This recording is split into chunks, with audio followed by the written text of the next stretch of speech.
This video is brought to you by patreon.com/worsttake. Get access to exclusive live streams and Discord servers, on-screen shoutouts, and early access to some videos when you join now. Help make sure that we can continue to make content like this by supporting the Patreon. Links are in the description down below.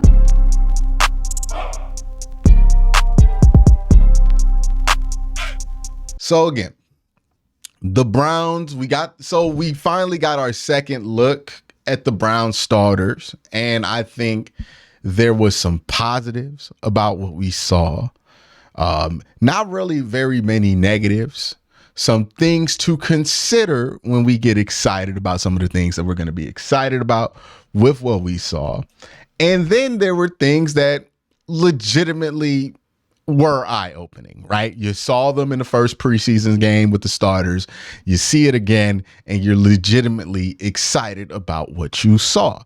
Let's start with what I felt like was the star of the show, and that was the defense.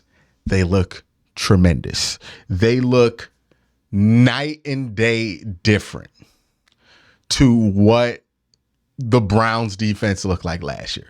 This is a defense that is never failing to penetrate, never failing to get upfield, never failing to create pressure. They're always back there, sometimes to their own detriment, right? They did get a screenplay thrown on them because, they're too far upfield, but still night and day difference.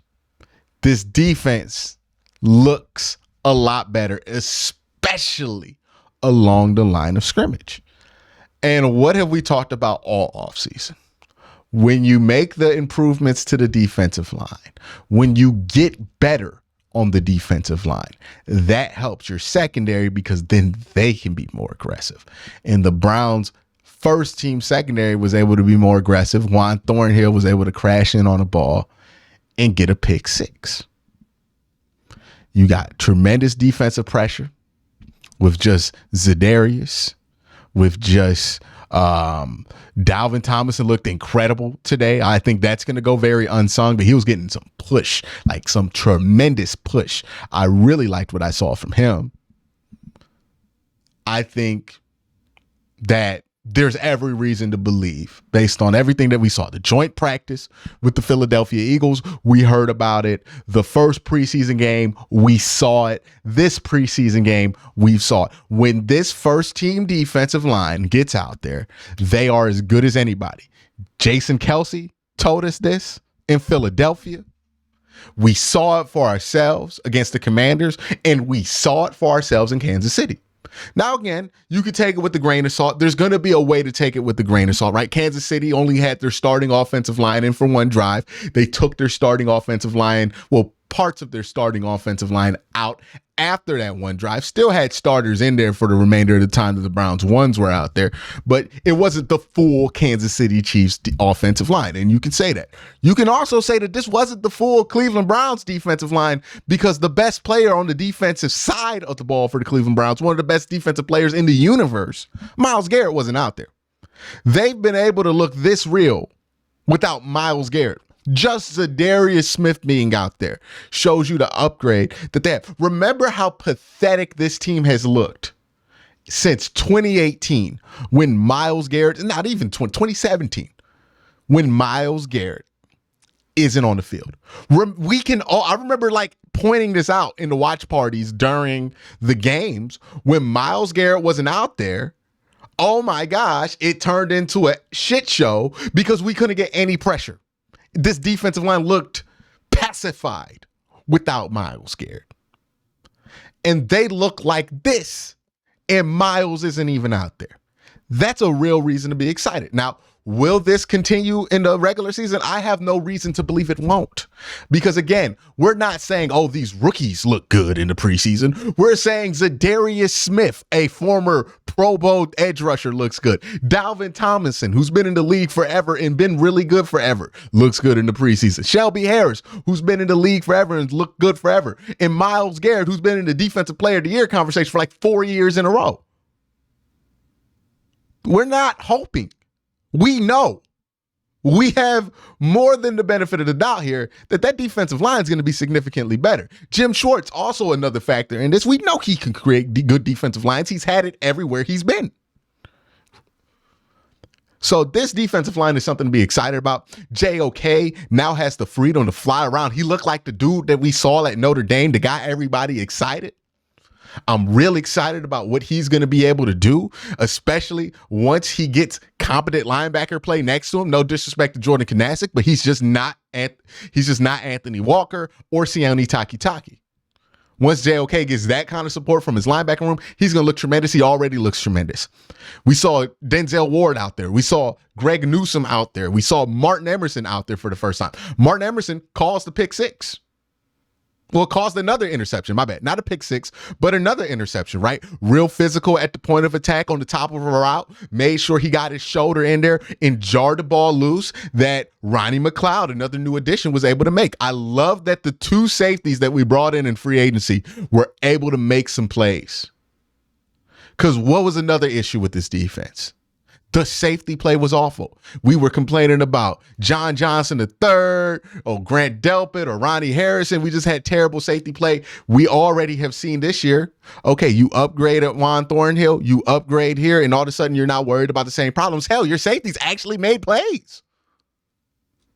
What a sight. What a sight. This is I have been tempering expectations for the defense all year. Because I'm worried that once that game day adrenaline hits, you're going to see some bad habits popped up, that you're going to see some things pop up that concern you a little bit about this defense. But it's been enough that I've seen to where my expectations for this defense, I don't feel like I have to temper them anymore. This is going to be a really good defense. This should be a really good defense. And there's no kind of X factor looming above this defense like there has with Joe Woods over the last few years that is going to stop this defense from being good. They don't have to be geniuses from a schematic standpoint. They're just that good personnel wise. This is the type of defense that can keep 5 or 6 guys in the box and get pressure. Because what they're getting without Myles Garrett right now, imagine Myles Garrett being in there. Imagine them not being able to roll over in double Za'Darius right now like they're doing. They can't do that when Myles is in there unless they want Myles to go one-on-one.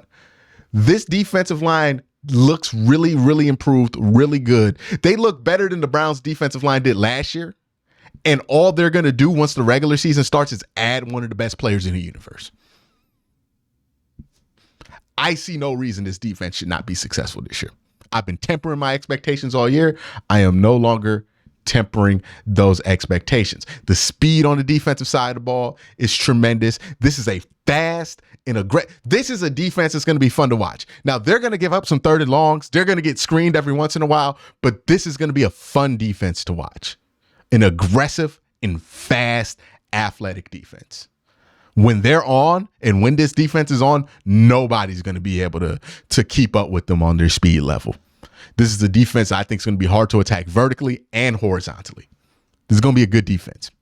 Let's talk about the offense, right? Because, Jakeem Grant, unfortunately, it looked like he got seriously injured again on the kick return. So it seems like Jerome Ford's probably returning kicks. Donovan Peoples-Jones is going to return punts like last year. But he gets injured.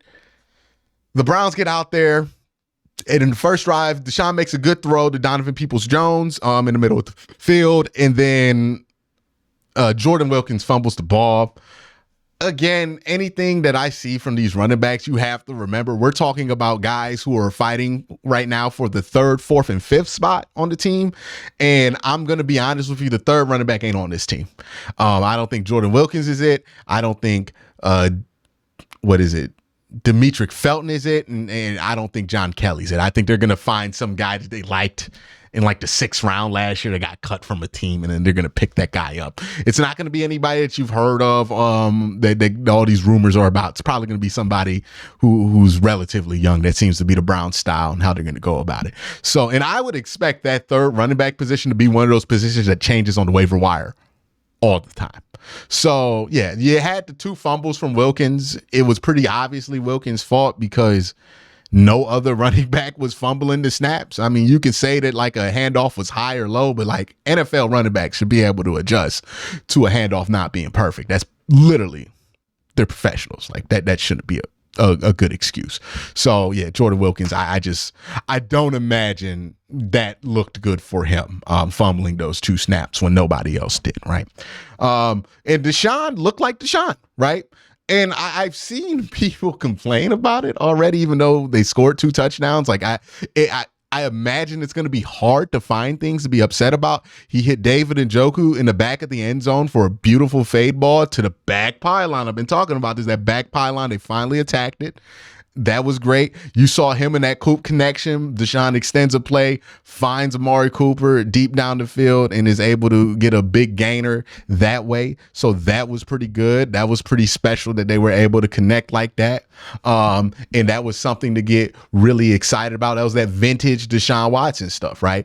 And I think people need to get used to what Deshaun Watson's going to look like in this offense versus what Jacoby Brissett, a DTR, a Baker Mayfield, somebody who's going to be more reliant on timing routes, are going to look like. And what I mean by that is Deshaun's going to hold that ball longer. It's not going to be about the rhythm of getting the ball out on the top of your trot or the top of your 5th step. It's going to look like what it does when Pat Mahomes plays. It's going to look like what it does when Joe Burrow plays, where it's like, hey, Joe's playing in his own rhythm. He's creating his own rhythm. He's going to hold that ball a little bit longer. He's going to sometimes take a sack or a hit, but he's going to find plays down the field like Deshaun did with Amari Cooper. The biggest thing that people were worried about with this offense when Deshaun was out there was some of the red zone stuff. I felt like they had 3 pretty good moments in the red zone area. They had the 2-point conversion after a Cade York missed extra point, but then they got a running into the kicker penalty that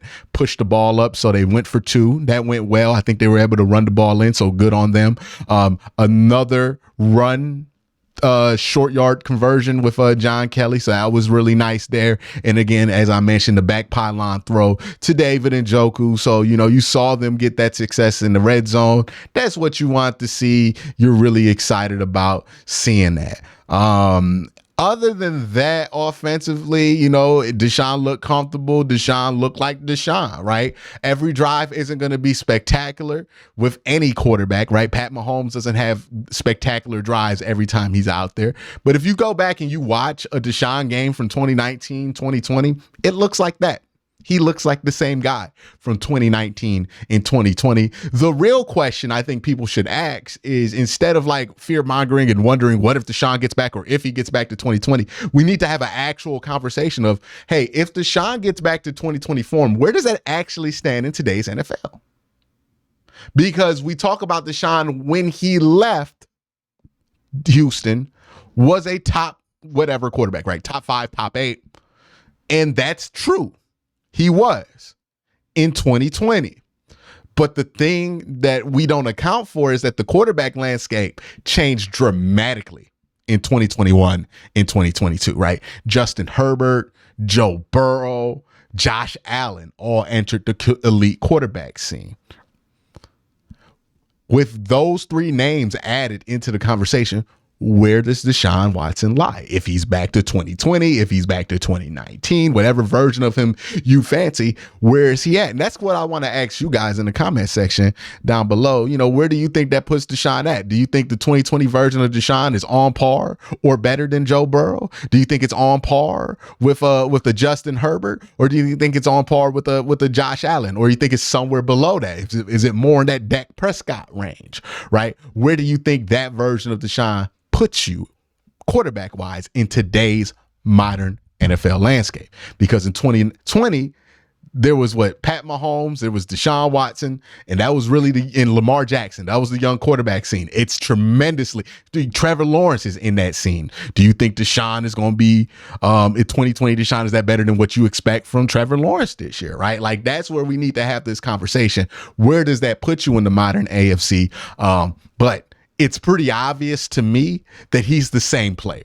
Any worries that he forgot to play football or that he was going to return and be physically diminished in any way or mentally diminished in any way, those are alleviated. He's the exact same quarterback he was in 2019 and 2020, if not better. And I'm just wondering, where does that put him when it comes to the other quarterbacks in the NFL? So that's kind of my takeaway from the starters. As far as stuff that we saw from some of the younger players, I thought Cedric Tillman had a couple of nice plays. DeJuan Jones was fine out there. Nick Harris had a terrible day today. Anybody else of significance, a young player of significance? Diabite didn't get to do much today. The young guys really, DTR was all right. I don't think he had his most impressive showing, but that's fine. He's the backup quarterback now. His job's kind of secure there. But yeah, the backups, you didn't really see much out of there. The backup defensive line, the backup defense, it didn't look super impressive. Ika had a sack, so that was pretty good for him. But nothing crazy. And as I say that, as I'm recording this video, Diabite does get a tackle for loss, so he did do that. So yeah, the young guys look fine, but I think the main thing to talk about today is the starters. And the fact is, when the Browns starters left the game, it was like 23 or 22-3 in the Browns' favor. And it should have been that way, right? The Kansas City Chiefs didn't play their full complement of starters. No Pat Mahomes, no Travis Kelce. And the Browns should have dominated in this sort of setting. And they did. And that's exactly what you want to see. That's exactly what you want to feel good about going into the season. And also, you got out of here, was able to play your starters for a good amount of time, and didn't get any major injuries outside of the whole Jakeem Grant thing. So again, good news all across. Cade York, we'll see what they do with that going into the season. I expect a move to be made around the 53 deadline, whether he's going to stay or go. We're going to find out, but that's my thoughts on that.